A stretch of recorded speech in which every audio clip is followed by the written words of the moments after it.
This is Mike Swanson, and you're listening to the Wall Street Window Podcast. In a few moments, I'm going to be having a very special guest that I'm going to speak with. I'm going to talk with Carmine Savastano, who runs the website tpac.com. That stands for the title of a book he wrote, Two Princes and a King, about the three critical assassinations in the 1960s of JFK, RFK, and Martin Luther King. And he's been doing additional research since he put that book out, using newly released files about the JFK assassination events surrounding it. And we're going to talk about one of the most mysterious aspects of that. It's not about Dealey Plaza. It's not about how many shots were fired. It's about Mexico City. And according to the Warren Commission, Lee-Harvey-Oswald went to Mexico City, visited the Cuban consulate and the Soviet consulates, and even had an encounter meeting with a very sinister KGB assassination expert. But there's reasons also to think he didn't even do any of that. So if he didn't, what did he do, or who was doing what? Well, that's what we're going to talk with Carmine about. First, though, I want to tell you that last week I moved my website to a new server.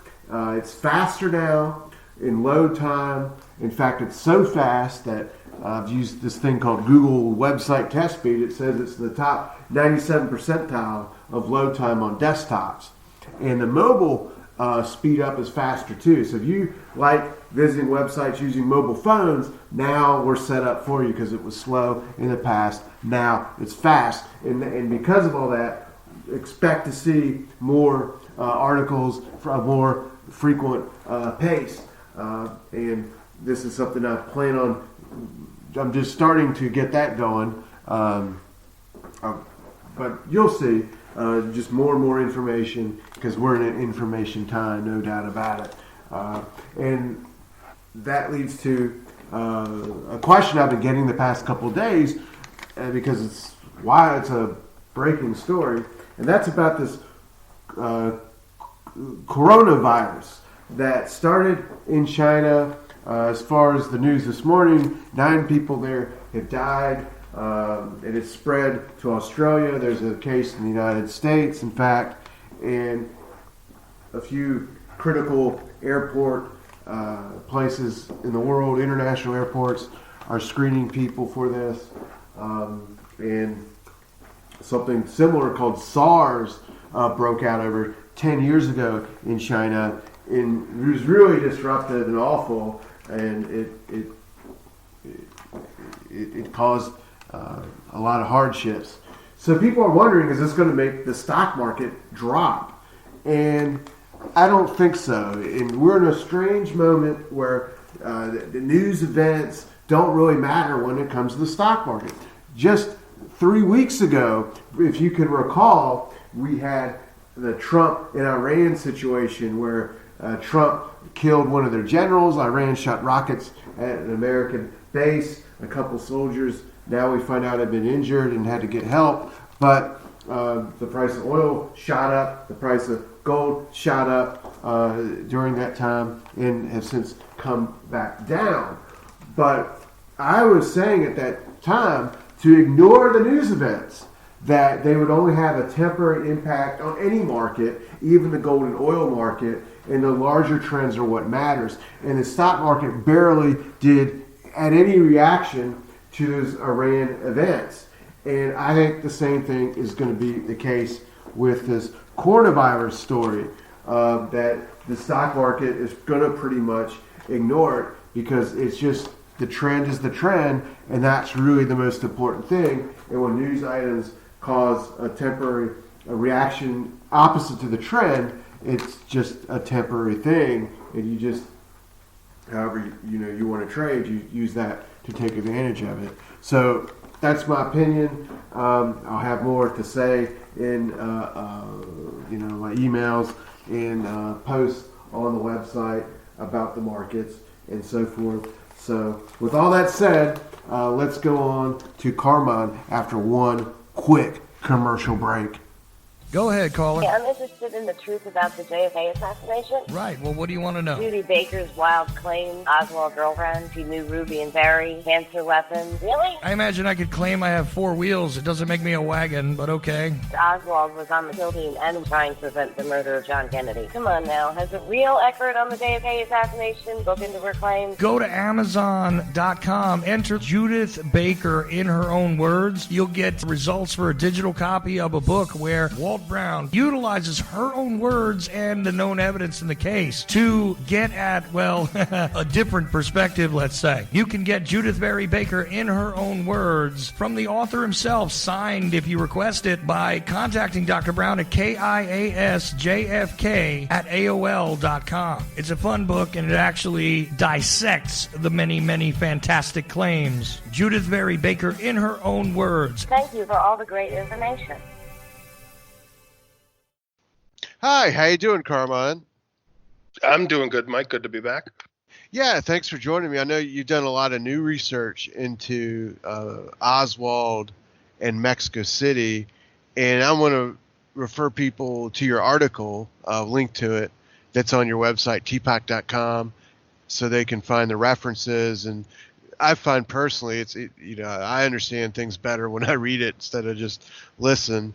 And you also did another show with Chuck Ochelli, which was 2 hours long, with Larry Hancock, really going into the details. So I suggest people look at that too. But what I'd like to do is kind of explain to people through the start of our discussion of why this is important information. Okay. Basically, I'd say there are 2 parts that make it important. The first part is that a section of what we're going to discuss tonight is largely new information to the record.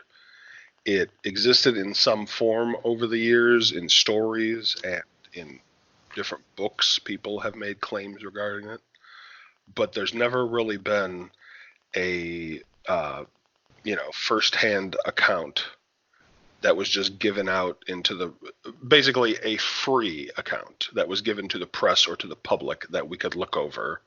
It was only in books, or it was in interviews where nobody was naming exactly who participated in these events. So that's well, what for people, I want to me, when it comes to the Kennedy assassination, people think about Dealey Plaza, how many shooters were there, and so forth. But to me, this is one of the most important and mysterious parts of the entire assassination. And that is that Oswald supposedly went to the embassy in Mexico City to get a visa. He went to the Cuban consulate and the Soviet consulate back and forth to get a visa to travel out of the country, leave the United States, and go to those countries. And the reason why I think it's so important and mysterious, I don't really know, well, I'll just set it up and then let you kind of take over.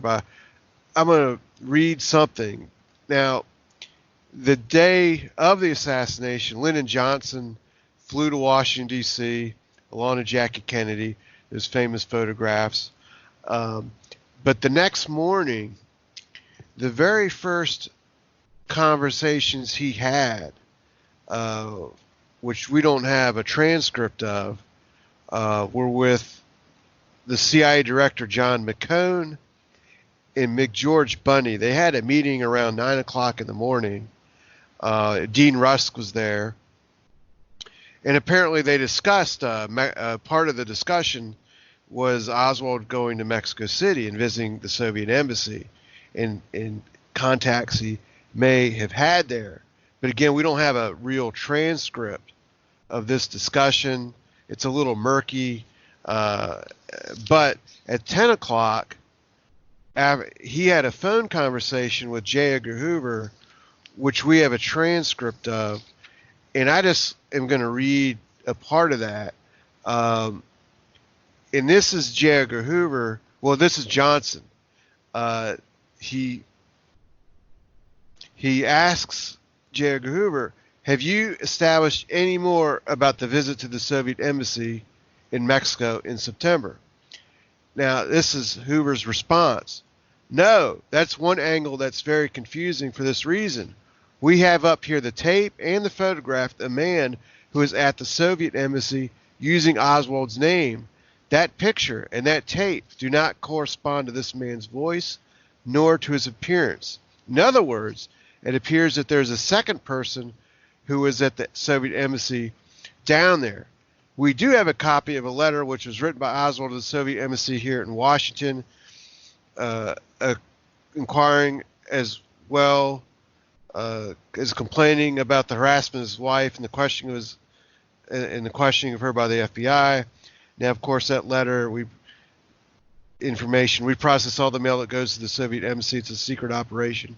No mail is delivered without being examined and opened by us so that we know what they receive.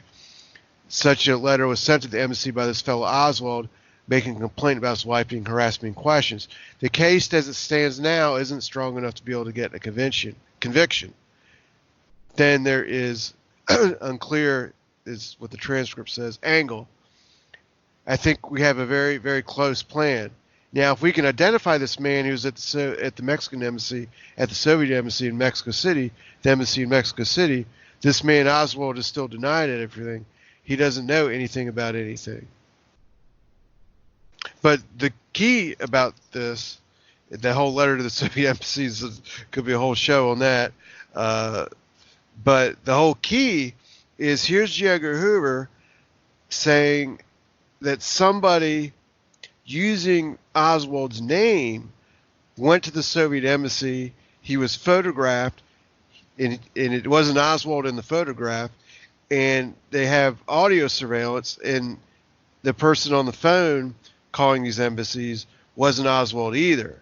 So this, to me, is proof of something going on. I mean, if this is connected to the assassination, it's proof of an international conspiracy or a domestic conspiracy, because it's, and also what's not said in this conversation is that Oswald met in the Soviet or this person pretending to be Oswald met someone in the Soviet embassy who was a KGB agent by the name of Kostov, who was the KGB man that had in charge of assassinations and things of that sort in Mexico. Well, in the letter that he sent to the Soviet embassy, again, this is beyond this conversation, Hoover, it went to a man in the Soviet, the letter Oswald wrote to the Soviet embassy in D.C. went to the Soviet man in that embassy in charge, the KGB man in charge of assassinations there too. And the KGB, interestingly enough, wrote a report to Khrushchev about these going-ons and came to the conclusion that the letter sent to their embassy in D.C. was either a forgery or that Oswald was forced to write it by someone else or told to do so because it contained information that there was no way he would have known. And they thought this was some sort of setup to implicate them in the assassination. This is what the KGB concluded within 48 hours and wrote a report to Khrushchev. When Clinton was president, Boris Yeltsin came to the United States and handed him a packet with this KGB report in it. But so this is a big issue when it comes to the assassination, this whole Mexico City business. And we could even get even crazier and talk about what's on the Watergate tapes, but it's not. Yeah. Let's just keep it to where we're to Oswald. What I would say is first we should make no assumptions, and I think that a lot of assumptions have been made over the years because this is a very contended area of the case. And multiple trips have been alleged to have been Oswald, and there's significant evidence that I think some of it we're going to go over tonight to show that that is probably not the case as well. that he might have made some of these visits, but he likely did not, and it might not have anything to do with an assassination, because we have to understand that this is before certain things could have happened if we look at the evidence. For instance, so officials basically try to make the allegation that Oswald made this series of notable visits, and they plug this into their narrative of a communist-aligned suspect that possibly sought to escape after the crime or sought to get help from communist officials. I assume that seems to be what they've been espousing all these years. So the problem with that is that these events occur prior to Oswald's employment at the Texas School Book Depository. And this is no parade route is established until mid-November. So without any foreknowledge provided by an outside party, he can't know about the future events. Yeah, I see what you mean. So it can't be this connected. Could be something totally different. Right. This might actually be the intelligence games that people try to say Oswald was involved in, but that doesn't mean it was connected to the assassination. Right. And I think that people often assume, and they are. The commission did. The commission assumed this had something to do with the assassination, but they also didn't know the problem with the timeline.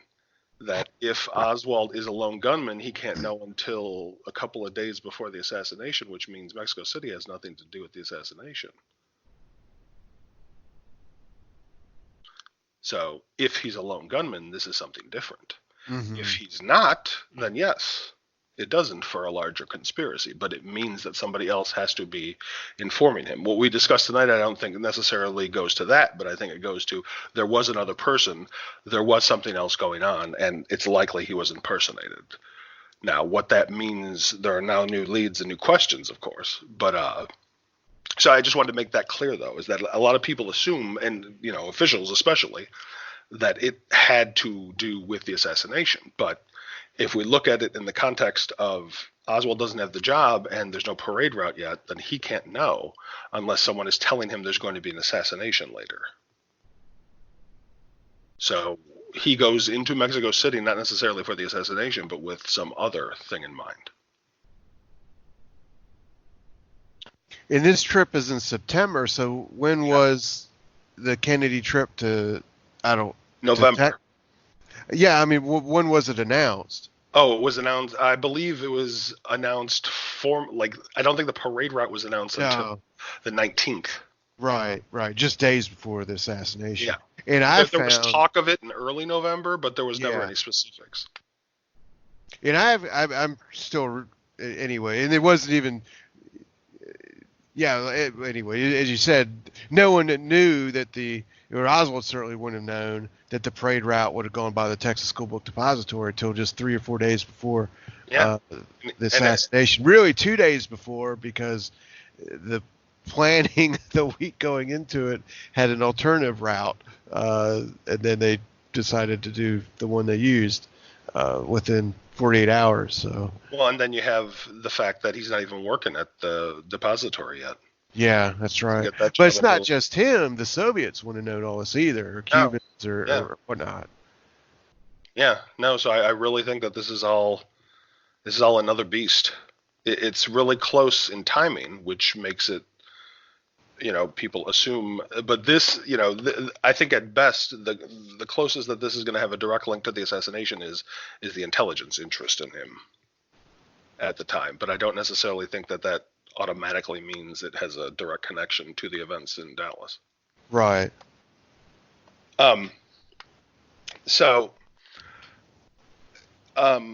Significant amounts of effort and official time, was used in attempting to secure the government's allegations at the cost of troublesome facts like we just discussed about with the timing. Entire people and portions were parsed and erased by some agencies and groups that sought to present the full extent of the case from emerging.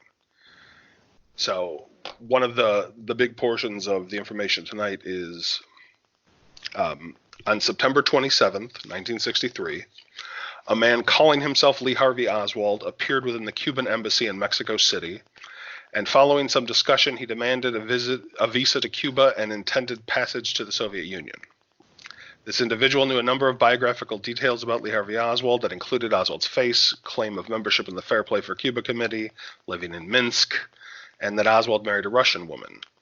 Those details would all support the official case that Oswald did make the visit to the Cuban embassy. However, there is more to the story. Other facts that would contend this person being Oswald begin with his appearance. The actual Lee Harvey Oswald stood 5'9" without shoes and is noted to be 5'11" in identifications with shoes.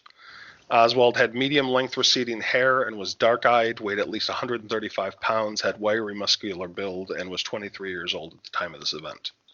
Yet, the corroborative description given by counsel Eusebio Askew and employee Sylvia Duran instead describes a slight, blue-eyed, blonde-haired man of at least 35 years of age, no more than 5'6", with a long nose, gaunt features that presented a Russian labor card and a Communist Party membership card. The problem is, Oswald was taller, had different colored eyes, was heavier, more athletic, younger, and was never a member of the Communist Party. In fact, the U.S. Communist Party arranged for its members to visit the Mexican embassy, and this person deviated from normal procedures because it was illegal to possess such a card in Mexico. This use may have been a further incitement to mark anyone named Oswald in future attempts to travel.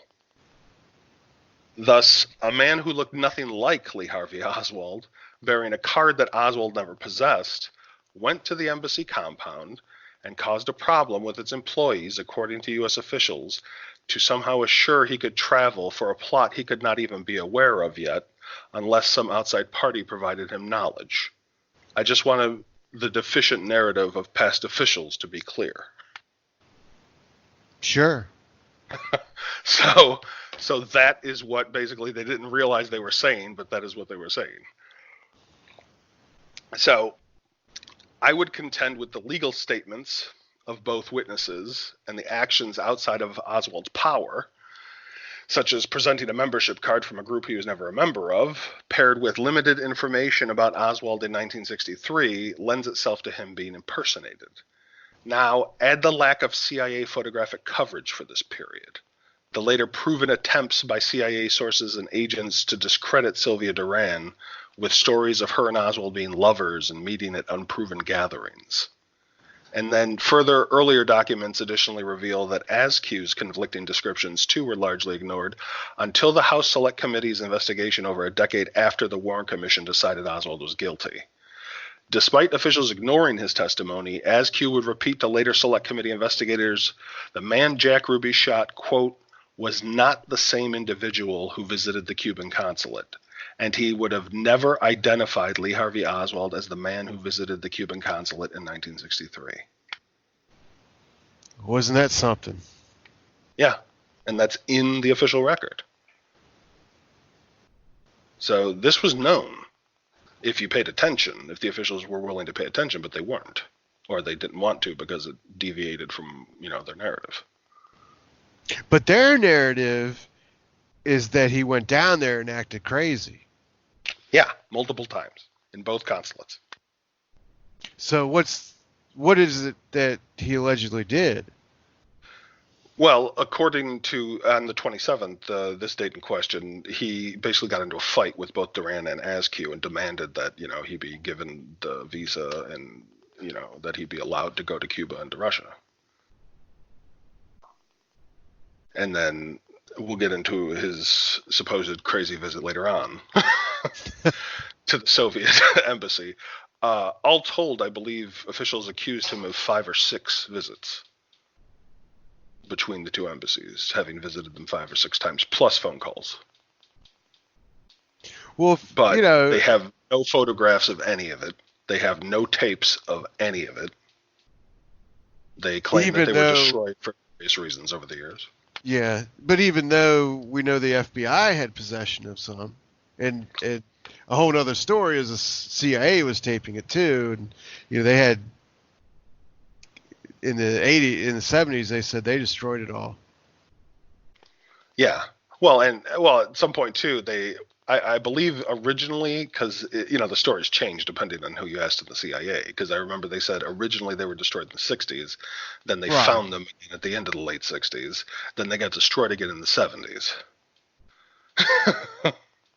and that happened. But between I think the transcripts pretty much are the only things in most cases that survived. But an interesting fact that Larry Hancock brought up when we were talking about it was that it's possible the FBI had their own surveillance operations, and that makes absolute sense considering that the CIA basically inherited all the old FBI stations. Well, I think that's a real important point to make. So when we're looking at one thing I should have said this in the beginning, but because I know there's a lot of people listening that they don't, they don't know that much about all this, honestly. And during the Cold War, Berlin was the hot spot, right, in Europe for intelligence games, and because Berlin was a divided city. In Mexico City, in this hemisphere, was the hot spot for the KGB and the U.S. intelligence agencies to be running agents and playing games on each other. So an interesting element of that is if you think about it, you've got a Cuban consulate. Cuba's got its intelligence agency. In fact, you did a show with me about that, and have written articles about it. So Cuba's got one, and this is the DGI, so the Soviets have the KGB, and the funny thing is at this time, the Soviet Union and Cuba are a little bit uneasy of each other because the Cuban Missile Crisis has happened. Castro thinks of it as a betrayal, and there's a little bit of unease and tension there behind the scenes. And then you got Mexico and their government, which doesn't really seem to play that big of a role in this story, except after the fact. And then we have the U.S. Now, when it comes to the U.S., in the literature of the Kennedy assassination, the conspiracy side of it, let's say, most of the focus has been on the Central Intelligence Agency, with the argument now that perhaps someone named David Phillips or James Angleton, these that were CIA people, maybe they were behind making Oswald do things down there, or destroying evidence, or doing strange things with Oswald's file or something. But they really focus on David Phillips and blame him for a lot of this. But as you just mentioned, the FBI, no one thinks about the FBI.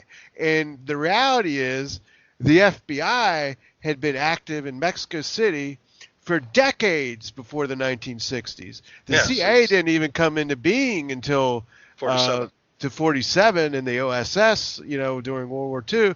The FBI was there way before that and didn't even want these other agencies down there because they were Hoover was thinking before World War II, this is my place.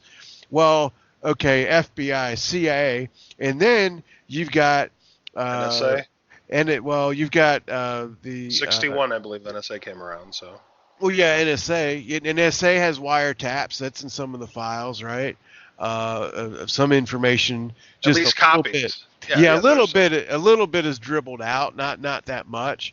But you also have the naval intelligence and army intelligence, and so forth. So in army intelligence, we know destroyed Oswald's file, the file they had on him. They said that to the HSCA congressional investigators in the 1970s. So the point I'm trying to make is that a lot of the people blame Phillips or Angleton or the CIA for everything when there's all these other agencies and factions of different intelligence agencies who could have been. No one really thinks about.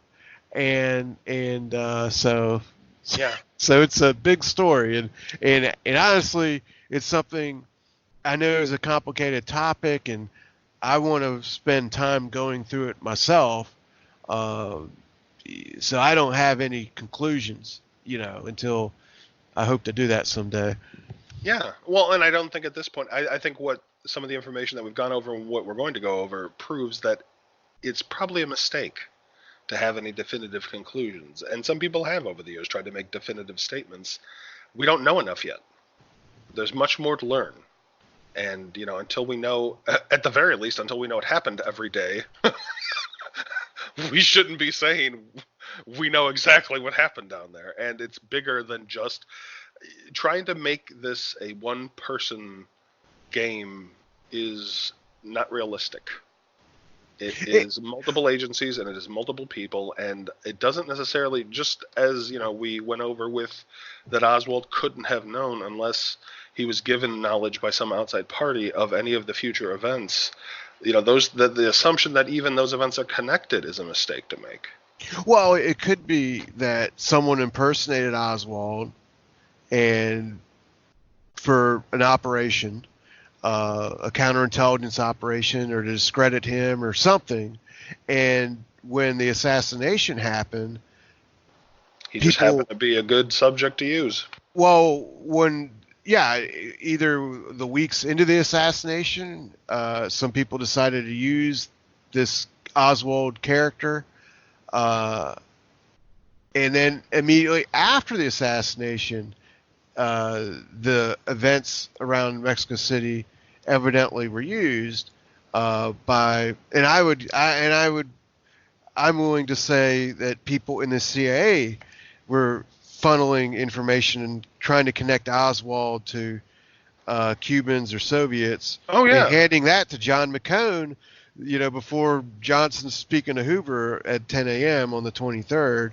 But if that's correct, that doesn't even mean that such CIA people on the day of the 22nd or in the days following were connected to the assassination. It could be all separate. No. Yeah. Yeah, it could be all these moving pieces, and it's so. Well, I think unless we have substantial evidence of a person's involvement, it is a mistake to claim any person is involved. We have to, it's easy when we don't like someone to not afford them the presumption of innocence. But everyone should be afforded the presumption of innocence, whether it's Oswald or Lyndon Johnson. Unless you have the evidence of their guilt, don't tell me they're guilty. So, that is the standard, if we want to be realistic, that we have to maintain. And to say that the CIA, to say any big group is responsible is nonsense, in my opinion, because it's too many people. It would be found out, someone would reveal it. It has to be a small group. It has to be a very small group. It has to be compartmentalized. It could be rogue people from agencies, but to say it's just this one group or it's just this one famous person, that's not an answer. You're just basically repeating what has been said before, and unless you have the evidence to prove it's that person, then you haven't really proven anything. So, but what you got is real research and real information. So I'll shut up and oh no, that's fine. No, and let you get it out there. But the next logical question, I think, is who are viable suspects for a feasible imposter? According to a later CIA summary of the events, added to what Mike said earlier about the conversations with Hoover and Johnson, and one record states, quote, an imposter rather than Lee-Harvey-Oswald might have visited the consulate. A related select committee document offers, quote, there is a report that Oswald may have been in the company of a tall, thin, blonde-headed man while in Mexico. This report has not been confirmed. If true, it is possible this individual may have on occasion used Oswald's name in dealing with the Soviet and Cuban consulates. One interesting candidate for the blonde imposter is Third Secretary and Assistant Cultural Attaché of Mexico City's Soviet Embassy, Nikolai Sergeyevich Leonov, who was present during the fall of 1963. Leonov is also a KGB officer, noted to possess a large group of native Spanish allies, including Fidel Castro, Raul Castro, and Che Guevara. He has contacts that he also assists carry out paramilitary operations throughout Latin America at the behest of Soviet intelligence. Leonov is 5 feet 5 inches, weighs 125 pounds, has blonde hair sometimes worn in a crew cut, blue eyes, and is 35 years old, similar to the figure at the Cuban embassy. He also was known to be argumentative with people when he did not get his way, and was intelligent but possessed a likely inferiority complex because of his size and often underestimates those he considered his mental inferiors. A notable mark of Leonov's intelligence was that he, according to official files, spoke perfect Spanish, wonderful English, decent French, and some German. This would possibly allow him to pass himself off as a native speaker of English, such as Oswald would have been, and to arrange from his contacts to have the phone calls attributed to Oswald in Spanish beyond this visit. Yet perhaps just as interesting are also new details we can add to the case timeline that officials were prior unable to learn, and further support Leonov's involvement in these events. Emerging from the statement of prior KGB officer in 2005, a Russian media interview states more information about one of the alleged visits of Lee-Harvey-Oswald to the Soviet consulate. Sunday, September 29th, a day when the CIA claimed to have no photographic coverage of the Soviet compound, a person calling themselves Lee-Harvey-Oswald would enter the reception area and cause a dramatic scene, according to the consulate official. The official was reportedly disturbed from a volleyball game and asked to deal with a young man that would not leave named Lee-Harvey-Oswald by another official. They purported a frantic Oswald stood before them, placed a pistol on the desk, and claimed that he was under constant surveillance and was afraid regarding the fate of his family and himself. So upset was Oswald, according to the report, he threatened to shoot the manager and other employees at the hotel in Mexico City where he resided. The official, seemingly ignoring the weapon or the illegality of producing it in a foreign diplomatic compound, placed it in a drawer without the on-edge Oswald protesting. Additionally, the official claimed that his primary goal was calming Oswald down to prevent him from doing something else foolish, yet this immediate concern for an armed foreign stranger appears peculiar. Strikingly, the claim of Oswald acting so upset while he was able to remain relatively calm over a month later with the FBI and police accusing him of murdering a president appears inconsistent with this questionable story. Just as interesting as this new addition to the timeline was its author, Nikolai Leonov. Now, who's that? That's the gentleman I think impersonated him on September 27th. Well, why? Why would he do that? Or what's? Well, I think we have multiple related events that bear someone attempting to implicate Lee Harvey Oswald in illegality in Mexico City. Two separate events with very similar looking people that are both designed to prevent Oswald from traveling to Cuba or the Soviet Union. So I think this might be the possible solution to your question, why he would impersonate him, because he's trying to stop a known defector from re-entering the Soviet Union. A fact that he would know about from prior communications by the Oswalds, that you mentioned earlier, when they were writing to the Soviet embassy in Washington. So, and Leonov has a wide net of informants and reporters. So he might have even known about Oswald before Oswald came to Mexico City. That's why I think, too, something that, when we were discussing this, when I was discussing it prior with Larry mentioned that it seemed to him that some of the information was out of date. And I said, yeah, that's what struck me about the communist card. And some of the files I was looking at, too, the person calling themselves Oswald also produced their Russian labor card, which makes no sense to me. Why would Oswald still be carrying his Russian labor card around from 1959, 1960? Yeah, that's weird. Yeah, so that would be something that the impersonator would have created. And, well, Leonov would have access to or just or could the Leonov guy have been making some of this even up? Well, I think that Leonov made up. It's possible that Leonov made up the 29th visit. I think that if he impersonated him, he has every reason to make up the 29th visit, because that seals the deal. If him blowing up as Oswald at the Cuban embassy didn't do the trick, well, then him bringing a gun into the Soviet embassy might. Which that seems just fantastical to me. Yeah, it is. I mean, forget about. I mean, it'd be as if I decided to. He would have been arrested. Yeah, I'm not going to go to any. I mean, forget about. I was going to try to make an example like the Iranian embassy, or try to think they're China or something. But I mean, it doesn't matter. I wouldn't go to any embassy and take a gun with me and show it to people. And be angry. It's just. Yeah. I would go into any building and do that. It's craziness. Why you just get arrested or get shot or something. It doesn't make any. And when has Oswald ever even done anything like that? He has. He's never. Oswald's never threatened anyone with a weapon ever. Yeah. But Leonov wouldn't know that. He might know a limited amount. He might know he had outbursts. He might know that Oswald's outspoken. But being outspoken isn't going to stop you from getting back to the Soviet Union. Right. But if you have an illegal communist card and you have a gun at two different appearances, then that would.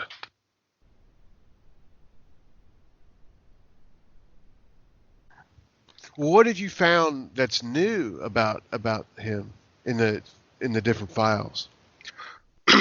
Oh, well, the article, of course, from the Russian media was new. That was something that came out in 2005 that sat till 2015 until someone translated it. And then I came across it when I was looking up just through Leonov's 201 file. I started to see if there was any information. There was nothing in English, and then I found the Russian article. And for people who don't know, the 201 file, that's a CA file on them. Yeah, it's 201 files are basically files that they would open up at anyone that could be a subject of interest.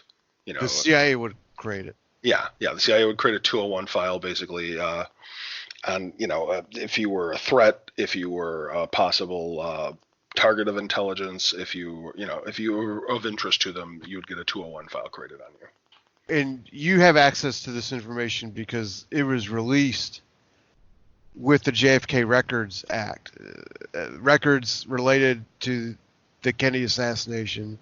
Yeah, even tangentially related, were ordered to be released after the Oliver Stone movie.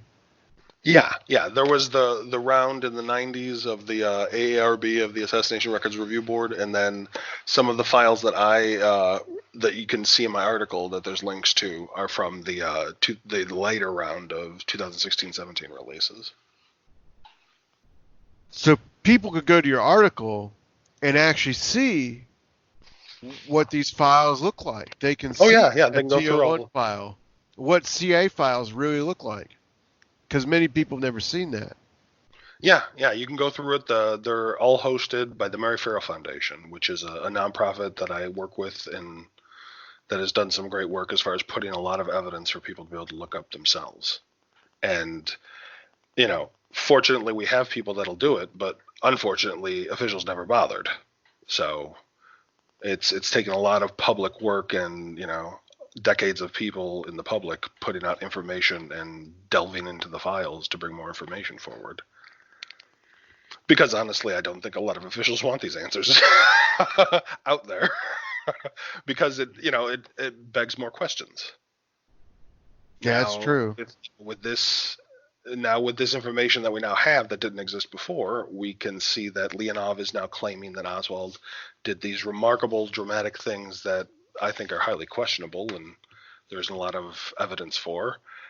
And at the same time, when you put together all of the descriptions and the denial by ASQ, I mean, the person who went to the Cuban embassy that day is pretty much a match physically and behaviorally for Leonov. And then just 2 days later, he's making the story. Well, one possible objection I can see is that I would think the people in the Cuban embassy would know who Leonov is. Well, why would that be? They never hung out together. They didn't speak the same language. Well, he was an important person, and he was third secretary, so he wasn't important. Okay. He was third secretary. He was the assistant cultural attaché. So he had some roles at the embassy, but largely he was answering phones. He lived above the embassy, actually. So he was answering phones, and he would go out and he was meeting with paramilitary sources and contacts. So I mean, it's possible, It's possible that they might have seen him at some point, but that doesn't, I mean, if I saw evidence, if evidence was produced to prove that, then sure, then it's not him. But a man who matches the height, the weight, the hair color, the eye color, speaks the languages, has the ability to produce all of the documents that were produced. I'm willing to see if there's somebody else. The bare minimum is, even if you don't want to believe it's Leonov, it's an impersonator. It's not Oswald. There's a 3 to 5 inch difference in height. It's a different eye color. It's a different hair color. It's not him. Yeah. We have witnesses in the official record that officials ignored saying it's not him.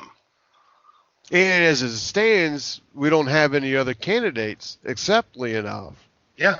Well, no one that we can bring up verifiable evidence to line up with all of this. Yeah, that's the only reason I decided on him being the most likely candidate at this point, is because he's the one with the most evidence. We hear talk of impersonators and doubles all over the place, but where's the evidence for them? Just one person telling a story doesn't make any difference. We need to know exactly physical dimensions of them. We need to know their background. We need to know. I would say there's a lot of stories of Oswald being impersonated. Yeah. Or people using his name. I don't But want they're to. just stories for the most Well, part. There's no yeah. evidence. Well, as one example, I know someone told a story that Oswald came to a car dealership and took a test drive, but Oswald didn't know how to drive, and then supposedly he went to a shooting range and shot at someone else's target, and made a big spectacle of himself. But the thing about Mexico City is that you have multiple witnesses, and you've described, the various ones at the embassy. We've got J. Edgar Hoover saying he was impersonated from his agents looking at, photographs and listening to his voice. So it seems to be a pretty solid thing to me that someone was impersonating him in Mexico City. Yeah. I mean, it seems pretty convincing. And it's not just Hoover saying this one time, but they have another conversation about it. And there's also memos that have been released about it. And then and so forth. I'm sorry. And then you have a KGB agent who physically and behaviorally matches the person that was impersonating him, who is then making up a story 2 days later that Oswald brought a gun and acted crazy inside of the Soviet consulate, and they didn't do anything about it. They just let him wander outside. You think they just beat him or something? They would have arrested him. They would have arrested him. I guarantee you, from that day until now, if you walk into a foreign consulate with a gun, you're getting arrested. At least beat up or something. Restrained. You're getting held until your government comes and gets you. So, it's too many problems with whether you want to look at the physical description, you want to look at the story Leonov came up with, you want to look at the problems with other officials and all of the witnesses. We talked about earlier, having consistent standards. The consistent standard is that if you have all of the witnesses in agreement about something, it's pretty much likely that that's what happened. So we have the witnesses in agreement. We have all of the facts lining up. We have the descriptions that seem to match, and we have the story that has been added to the record. I don't think we need to, and why? Because it deflects him. Like I said, I don't think it has to do necessarily with anything directly with the assassination. I don't think Leonov is some dark, behind-the-scenes shadow operator controlling Oswald like the CIA wanted to make someone out to be with Kostakov. I think that he was deflecting him. He saw a questionable defector who had already gotten to the Soviet Union once, who might have been being controlled by American intelligence, trying to get in again. And he wasn't going to let that happen. Well, I would say that whatever was going on in Mexico City, and everything you've been talking about had nothing to do with the assassination at the moment, but then the whole trip to Mexico City became a part of the story about the assassination later on. Yeah. I think the CIA was trying to fill in what they didn't know.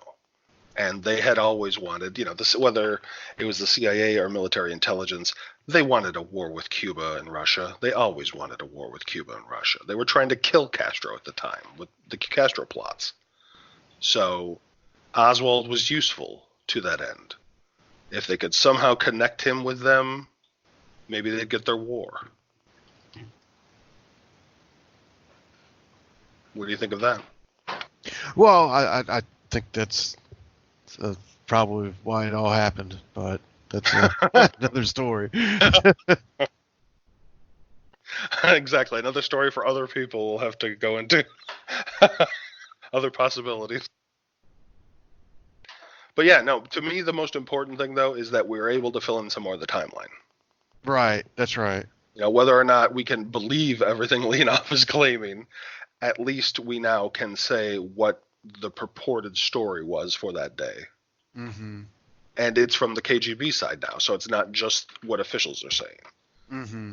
But to me, I think another thing that really makes it unlikely, the Leonov story, is that officials tried to say the day before Oswald was already, in there talking and where he supposedly encountered Kostakov. So why would Oswald keep going day after day to these places and doing crazy things? And why would they keep letting him in? Yeah, that sounds crazy. Especially since Kostakov is this, KGB hatchet man. Well, who didn't dark operator, Yeah, well, and that's the thing too about Kostakov. If people listen to the show that we put in the references with Chuck, there's another one I did with him on Kostakov where I went through and I was able to prove that Kostakov didn't meet his contacts at the embassy. So Oswald wasn't one of his contacts. He met his contacts using code on the phone outside the embassy. You wouldn't meet your contacts in the embassy because people monitored the embassy. The Soviets weren't idiots. Well, that makes sense. They knew they were being surveilled by the CIA. Well, a few years ago, there was this thing on the History Channel. It was a documentary called JFK Declassified. It had a CIA officer in it named Robert Baer. And he said that Oswald met Kostakov and that he, in this TV show, just came out a few years ago, on the History Channel, he said Kostakov, quote, was the head of KGB assassin operations. And he used all this to link Oswald to a conspiracy involving all that. So the CIA people are still putting this out there. Oh, yeah. I know Robert Baer is retired, and he's talking on television, but when you're in the CIA, I don't think you ever really retire, Yeah, that's what I was going to say. Has anyone ever really retired from the CIA? I should have dug up the other Hoover memo where he tells somebody that they can't trust the information the CIA gave them about Oswald in Mexico City. So I don't trust Robert Baer either. I think Hoover was right not to trust the CIA, and I don't trust their people either. Well, I think certainly in this case that we cannot accept what the official narrative was because, first of all, they didn't have all the information that we have now. They didn't want to pursue this impersonation because it blew a hole in what they were trying to do with Mexico City for their narrative. If Oswald's being impersonated, then that means that enemy intelligence has an interest in him. Well, why did they have an interest in him? Maybe he's connected to our intelligence. That's a line they didn't want to answer. And then why is enemy intelligence interested in him? Are they using him? And if he's a lone assassin, they can't say that either. Right. So it's a lot of unanswered questions that they didn't want to ask, I think essentially is what we can get from all of this. Mm-hmm. And we're going to keep asking them. That's right. Well, as I said, I'll link to your article, and they can find the links to the files once they go to that. And thank you for taking the time to share this information with me and the people who listen to my podcast.